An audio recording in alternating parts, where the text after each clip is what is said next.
Good morning. Welcome to the Unitarian Universalist Church of Eugene. Hello, Zoom friends. We are so very glad you're with us today. Rev Jen will be the Zoom minister, and Ember is preaching today. My name is Heidi Gould. I use the pronoun she, her. I am wearing my bright yellow Side with Love shirt with a jewel-toned Worship Associate stole. I have short silver hair and glasses, and I am this morning's Worship Associate. If this is your first time worshiping with us, you should know that everything you need to know is in this handy guide to Sunday services. It has all the info about Sunday services. If you didn't get one as you came in, you could raise your hand, and one of our greeters will be sure that you get one of these. If anyone needs one, you can raise your hand. It's a handy guide to Sunday service.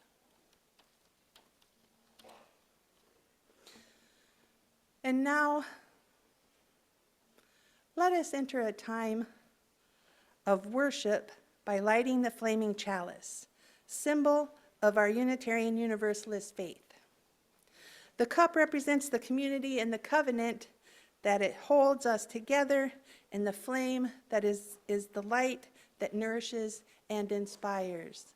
Leslie, would you be so kind as to light the chalice? Whoa. Thank you.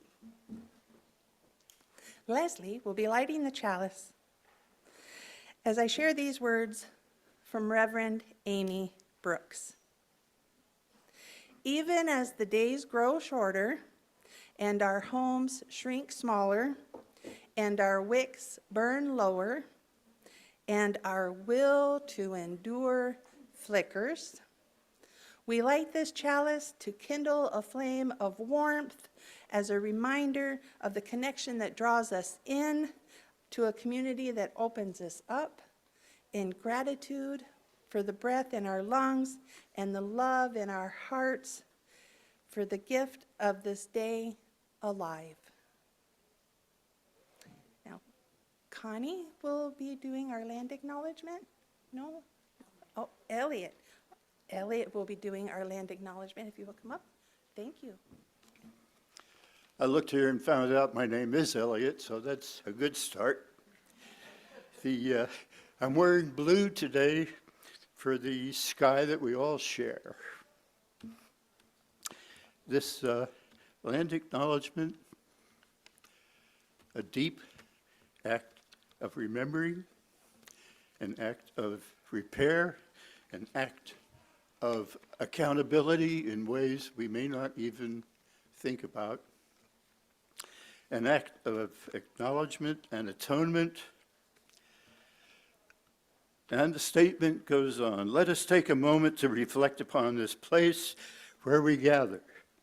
Let us recall that this is the stolen ancestral land of the Chilamela and the chieftain bands of the Kalapuya people whose descendants still live among us. For time out of mind, indigenous people lived here along the Willamette River, maintaining the diverse oak savanna ecosystem through careful land management based on their deep understanding and sense of kinship with the world around them.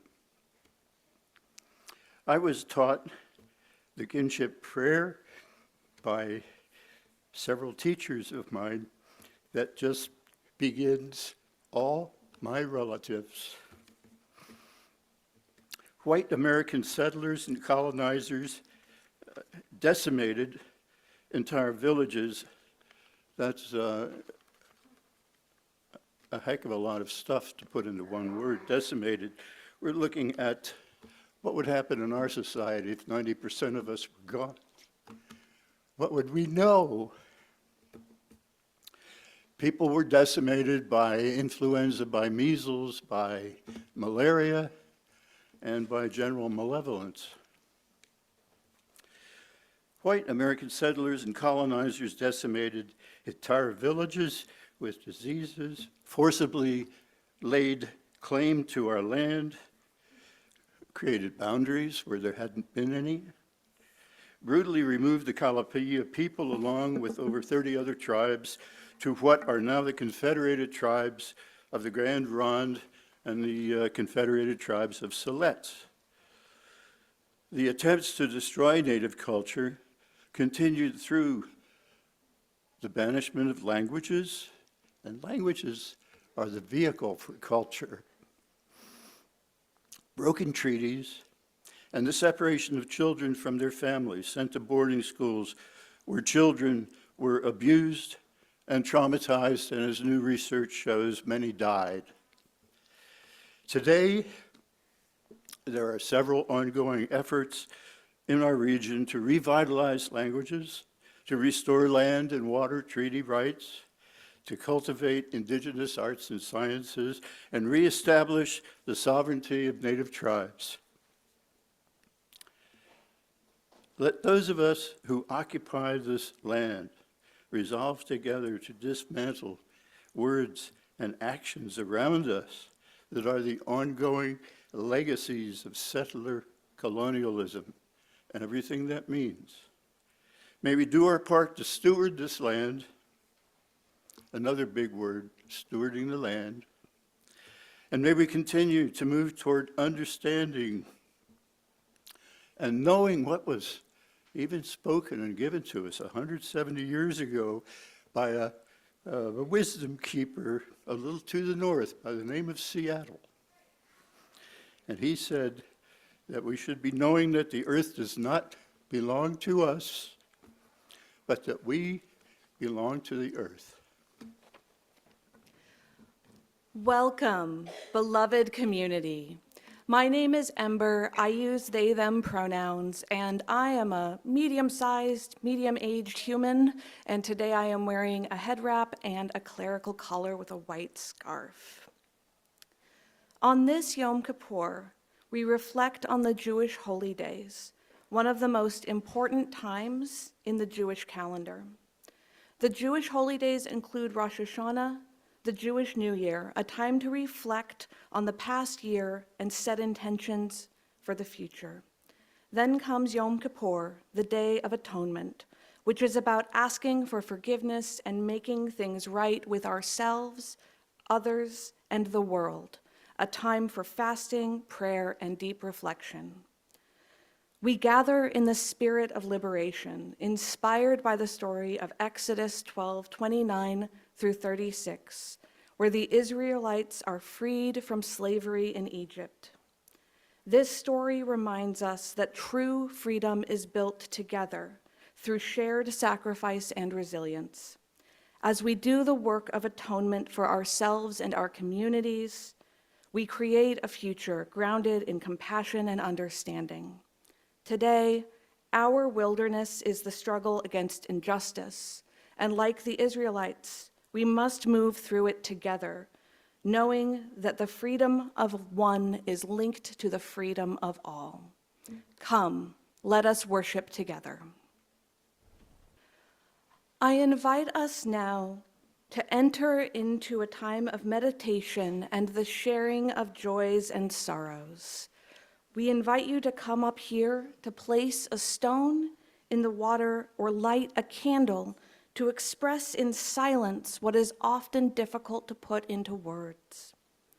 There is also a book where you are welcome to write joys and sorrows that you would like me to share with the entire congregation.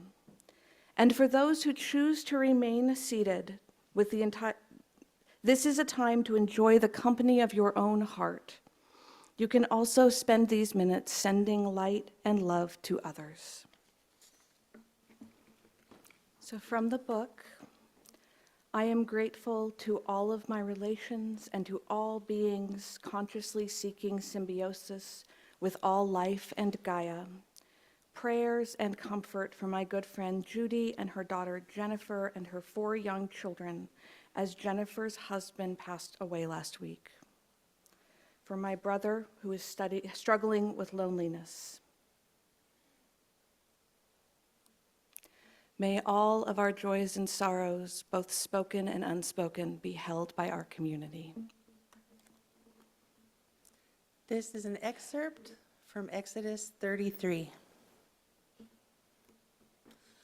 The Lord spoke to Moses, "Go, ascend from here, you and the people you have brought up from the land of Egypt, to the land that I swore to Abraham, Isaac, and Jacob, saying, I will give it to your descendants. I will send an angel before you, and I will drive out the Canaanites, and the Amorites, and the Hittites, and the Perizzites, and the Hivites, and the Jebusites, to a land flowing with milk and honey. Because I will not go up in your midst, since you are a stiff-necked people, lest I destroy you on the way." And Moses took the tent and pitched it for himself outside the camp, distancing it from the camp, and he called it the tent of meeting. And it would be that anyone seeking the Lord would go out to the tent of meeting, which was outside the camp.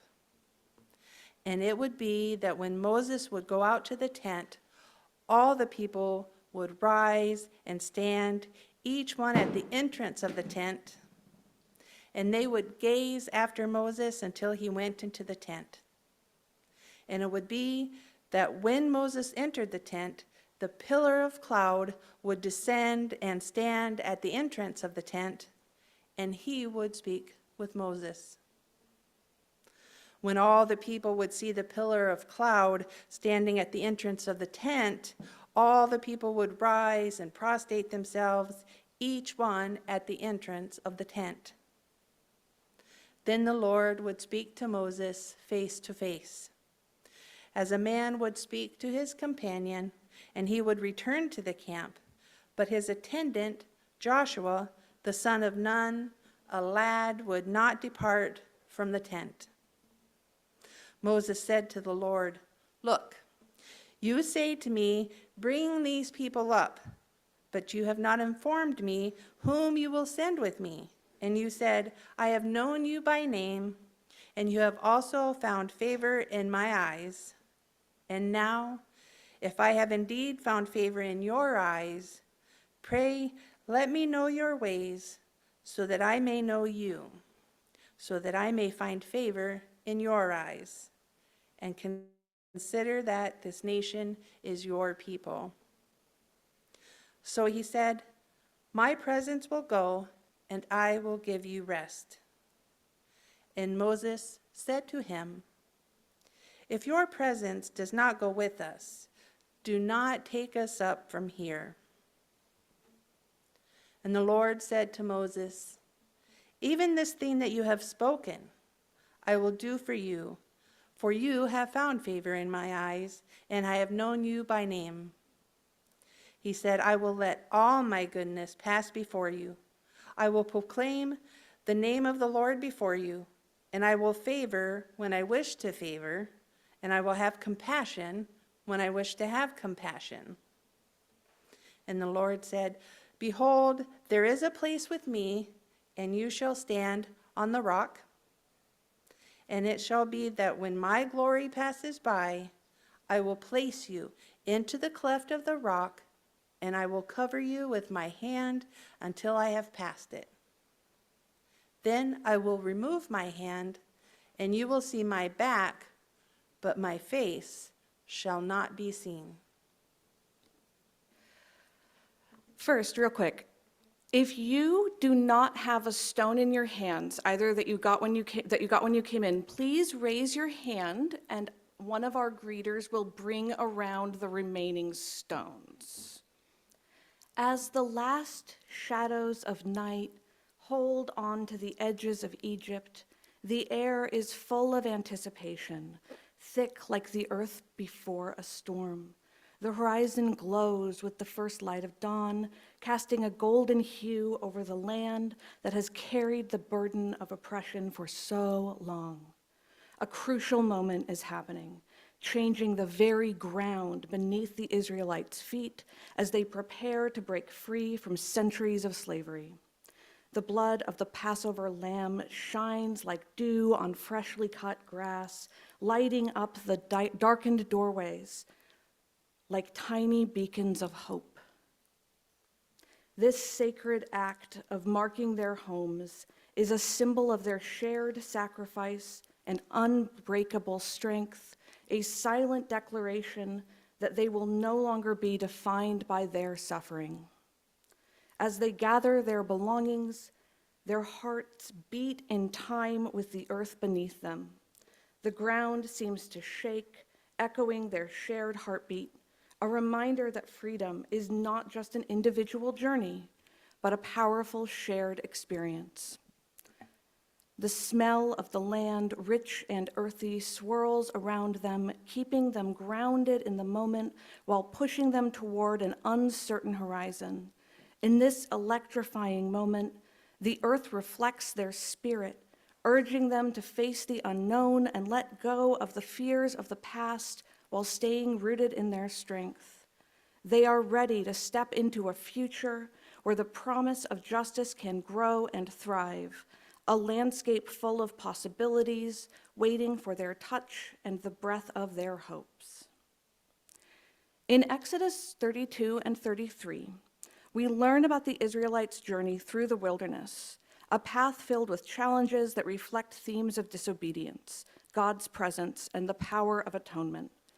While Moses climbs Mount Sinai to receive the Ten Commandments, the ground beneath the Israelites begins to tremble with their restlessness. Feeling lost and uncertain, they ask Aaron to create a golden calf for them to worship, looking for something tangible to hold on to. When Moses descends the mountain and sees the idol, his anger erupts like a storm shaking the earth. In a moment of deep disappointment, he breaks the tablets containing the commandments, symbolizing the fragile connection between these people and their faith. He calls for action against those who have turned away from God, resulting in the tragic loss of many lives. This powerful moment reveals the conflict between faith and disobedience, showing the serious consequences of abandoning belief. Moses then stands before God, pleading for forgiveness for the people, acknowledging their mistakes while also grounding himself in hope. Yet, in Exodus 33, God decides to withdraw from them because of their stubbornness, like a cloud covering the sun. Moses continues to advocate for his people, emphasizing how crucial it is for them to have God's presence as they navigate the wilderness. Finally, God agrees to guide them to the promised land, allowing Moses to catch a glimpse of divine glory, a bright light shining against the dark backdrop of their journey. The stories in the Old Testament can be troubling, especially because of the violence they describe. These tales often depict harsh realities that can feel at odds with our values of peace and justice. For many Unitarian Universalists, grappling with these narratives can be uncomfortable, but they also provide an important opportunity to reflect on our spiritual heritage. By examining the historical and cultural contexts behind these stories, we can better understand the challenges faced by those who came before us and those who come after us. Today, in our Time for All Ages, we talked about a simpler version of atonement, using the example of a lost cookie that could be made right with an easy solution. It highlights how we learn the basics of forgiveness and making amends in straightforward ways. Yet, as adults, atonement becomes more complex. It requires us to navigate the deeper layers of our actions and their consequences. Threshold energy is a powerful force that can be felt both during Yom Kippur rituals and moments of life and death. These sacred times hold the potential for deep change and transformation. Whether it's through atonement, the experience of freedom, or facing the end of life, these moments ask us to pause and reflect on what it means to be human. They encourage us to explore our emotions and the experiences that shape us. In the face of death, this threshold energy creates a sacred space, inviting those who gather to honor the passing of life. It becomes a time to recognize the complexity of loss and the beauty of what was, reminding us to cherish our relationships and the legacies we leave. Just like the earth, which nurtures life and transforms through seasons, these moments of grief allow us to grow from our experiences and connect with one another on a deeper level. Similarly, Yom Kippur invites individuals and communities into a spiritual space for reflection, atonement, and forgiveness. It creates a sacred time where we can consider our actions and their effects on others, much like the way the earth holds our stories and memories. As we reckon with our past and seek to make things right, we are given the chance to cultivate understanding and healing within ourselves and our communities. In both life and death, in both Yom Kippur and the transitions we face, threshold energy encourages us to embrace change and grow together, rooted in compassion and awareness. Navigating these important moments require us to balance the uncertainty of our spiritual journeys with a commitment to doing what is right. The rituals of Yom Kippur, like the sin offering made by Aaron, symbolize the community's desire for purity and connection. They remind us that reflection must be paired with real acts of responsibility. Just as the earth holds us in its embrace, we too must hold space for the complexities of our experiences while staying true to our values. The tension between accepting uncertainty and seeking atonement lies at the heart of Yom Kippur. It shows us that real change invites both responsible thinking and taking action. We are challenged to confront the injustices of our world, not only recognizing our mistakes, but also working to repair and heal what has been broken. The story of Exodus is all about freedom, wandering in the wilderness and making a covenant with God. As the Israelites journeyed through the wilderness, a vast and uncertain landscape, they faced challenges both outside in their surroundings and within themselves. This struggle led them to a profound encounter with God at Mount Sinai, a powerful, pivotal moment when they received the law. This moment represents a powerful mix of uncertainty and responsibility. The earth around us, filled with mountains, rivers, and vast deserts, mirrors this journey of growth and exploration. Just as the Israelites had to navigate their wilderness, we too must find our way through the complexities of our world. As we reflect on the meaning of Yom Kippur today, we cannot overlook the heavy impact of the ongoing conflict between Israel and Palestine. This struggle has now spread throughout the larger Middle Eastern region, reminding us of the connections between these ancient stories like Exodus and the current suffering faced by so many people. The emotions it stirs up, the sorrow, fear, and anger, are powerful and undeniable, and staying silent would go against our values and shared humanity. So on this anniversary of October 7th, the Unitarian Universalist Association, our national organization, stands with those calling for an immediate and complete ceasefire. We advocate for the restoration of power and water in Gaza, along with the admission of humanitarian aid to save lives. And at the same time, we recognize the pain caused by the attacks of Hamas on that day, nearly and only a year ago. Just as the earth carries the weight of its history, we too must bear the responsibility of acknowledging the suffering around us. Our commitment to justice and compassion reminds us that we are all connected and we must strive for a future where peace and understanding can flourish in every corner of the world.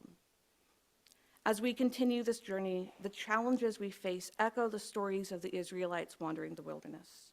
They pushed through uncertainty and hardship, and now we are called to reflect and seek atonement, not just for ourselves, but for the systems we are a part of that cause harm. Like the Israelites confronting the tough realities of their journey, we must face uncomfortable truths and name the injustices that have often been ignored.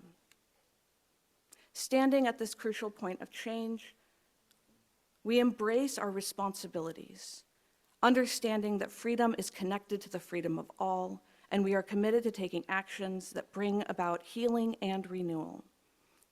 Each step we take together in solidarity is an act of hope. Just as the earth shifts and reshapes beneath us, mountains eroding, rivers carving new paths, our actions can help create a more just world. Even in times of sorrow, hope can grow and flourish, reminding us that transformation remains possible. Amen, and so mote it be. I invite everyone, whether in person or joining us through Zoom, to feel the weight of the stone in your hands. Let your fingers explore its surface, tracing the lines and contours, allowing its presence to anchor you in this moment. And don't forget that if you got one of the little glass marbles, that is also a manifestation of compressed earth. And if you got a shell, that is also a manifestation of compressed earth. And for our Zoom participants, if you don't have a stone, simply imagine one in your hand, visualizing its qualities as you connect with this experience. Now, settle into a position that feels right for your body, feeling the steady ground beneath you. Allow yourself to arrive fully in this space, letting the cacophony of the outside world fade away, as if the sounds are being absorbed into the earth itself. As we stand at this threshold, we embark on a journey of atonement and renewal.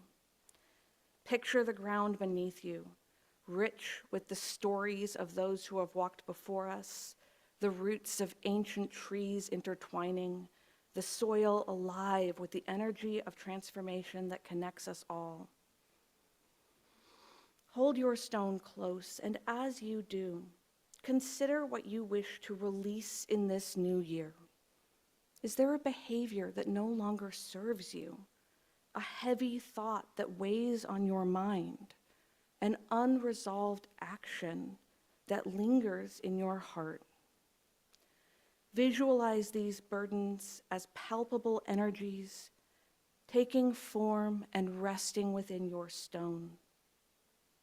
Inhale deeply, feeling earth energy rising through your legs, into your torso, and spreading out to your fingertips. Picture the things you wish to embrace, qualities like courage, compassion, and resilience.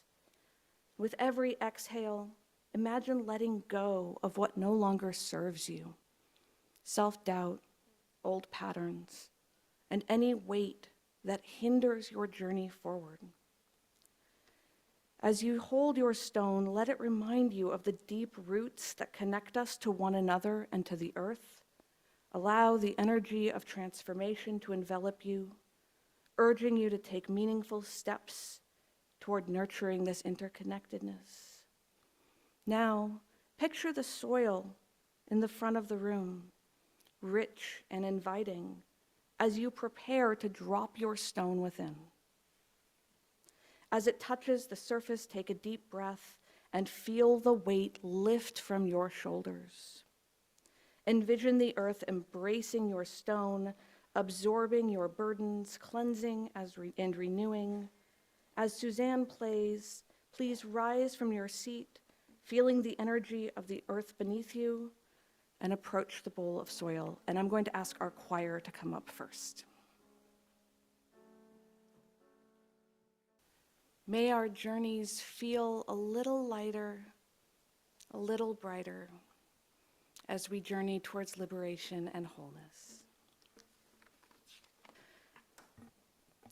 And now, in our going, may we continue to approach the threshold of atonement, community, compassion, and healing. Amen. And we will now say our chalice extinguishing. Thank you, Augie. We extinguish this flame, but not the light of truth, the warmth of community, or the fire of commitment. These we carry in our hearts until we are together again.